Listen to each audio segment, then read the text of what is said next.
Hello, everyone. So there's this report here that says up to 50% of poultry farmers in Nigeria have closed shop. Poultry Association. This is Nairametrics saying this. Why do I know this? This is very personal to me. Let me first of all read what the report says. It said the Poultry Association of Nigeria (PAN) expresses distress over the closure of more than 50% of its farm in 2023, attributing the shutdown to sectoral challenges. Mr. Mojid Iyola, chairman of the PAN Lagos State chapter, revealed this during an interview with the news agency of Nigeria (NAN) in Lagos on Thursday. Iyola highlighted that poultry farmers face difficulties in meeting the increasing demand for poultry products due to the closure of a significant portions of their farms. He stated, most poultry farms in the country closed down last year due to difficulties faced in the sector and all of that. And according to Iola, sustained government interventions at all levels, particularly in subsidizing feed inputs, are essential for the prosperity of the sector. Some of the things they mentioned, they said, in fact, a crate of egg now sells as high as 3,000 and above due to the fact that a lot of people have closed down. The poultry industry has been battered by increased production costs occasioned by the rise in maize prices, a major ingredient in poultry feed production.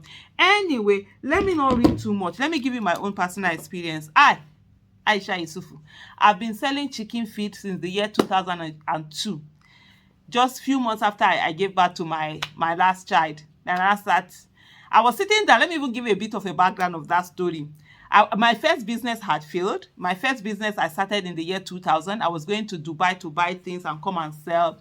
And then, of course, now a whole lot of different, that's a whole lot. That's video for another day. Then I was doing nothing. I had my last child, my second child. She's also my last child. Then I was just sitting there. One day my husband was like, there was friends and everything. It was not like, he had a small poultry that he started. The reason why he started that poultry, we had a shed because the house we moved into, we're the first to move into it. So there's this shed that snakes used to enter. So my husband started rearing chicken. My husband loved, he's a rearer. He loves looking after small little things growing. He always have different animals. He has his farms, he has everything. It looks like there's not, I don't even know whether there's any animal that man has not cared, domestic animal he has not cared. I traveled once, I came back, I met grass cutters. Grass cutters are in my house. And so it was not like, it's very difficult for him to get, feed to buy. Where we were living in Kaduna at the time, Ekurumi Mashi. And so he has to go far to Central Market to go and get this thing. So that's one thing. When you're thinking about starting a business, fulfilling a need is always one way. What are the challenges that are in your place that you are in? You can, fulfill that need. They'll take care of that challenge, and in the process begin to make it. Was like, if somebody open a feed something here, you person will make money. There were two of us, so that when he was saying it, that were not working. One, he was working at Nitel, he had been retrenched, and he too didn't have anything to do. And me too, my business had failed, I didn't have anything to do. So when my husband said, I said, okay, interesting. The next day, trust me, I went and I started looking for a shop. Before you know what's happening, I got a shop. I started my farm, my poultry business. Started with 10 bags, was selling, opened my shop. I stayed in that shop, for a long time, being the one taking care of it. And the next thing, I now applied to be a key distributor. I started selling in trailer loads. And so I think I picked up my first trailer in 2003 or 2004. I think it was 2004, if I'm not mistaken. I started buying in trailers, and that I've been doing that up to this time. I can tell you, the poultry business has been something else. The rate at which they increase the cost of feed. There's a particular feed I ordered. Before the trailers were delivered to me, the prices had been increased more than twice. I tell you. You wake up, you just visit and they'll tell you, price has gone up, price has gone up, price has gone up. It's crazy.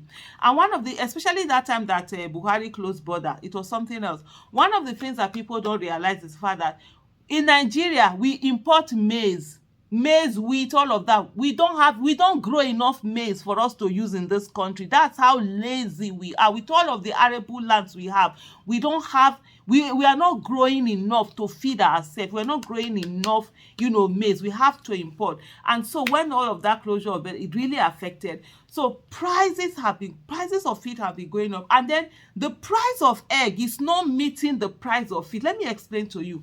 As more and more people fall into poverty, what happens is that you begin to go away with a lot of luxury things. Egg is now a luxury item. So when you think before you go and buy bread, fry 3 or 4 eggs, now if you see bread chop, no be egg matter you dey chop. Person wey see bread buy for children wey dey go fit put for tea, no dey think egg again. So a lot of people are no longer in that, because it is, I can tell you something here. For example, when insecurity also affected the farms. I remember during Buhari, I was shouting and said, look, the poultry business is going through a lot, with especially those of us who are living in the north.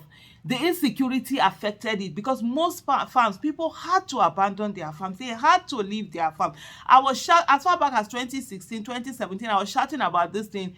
Buhari's people were insulting me, abusing me. There's no kind of insult I didn't get from those people. Just because I kept saying farms are shutting down, poultry farms are shutting down. I'm in that business, I'm in that sector. Poultry farms are shutting down, businesses are shutting down, farms are shutting down, and it's affecting the community. Even like the insecurity itself, because most people don't keep late nights. When people do late night, they'll go and buy suya, they'll go and buy chicken, they'll go and buy meshayi, they will fry egg. You see, you where you get money, they too eat food. You fry one egg, you'll be thinking of cholesterol, you'll be thinking of this.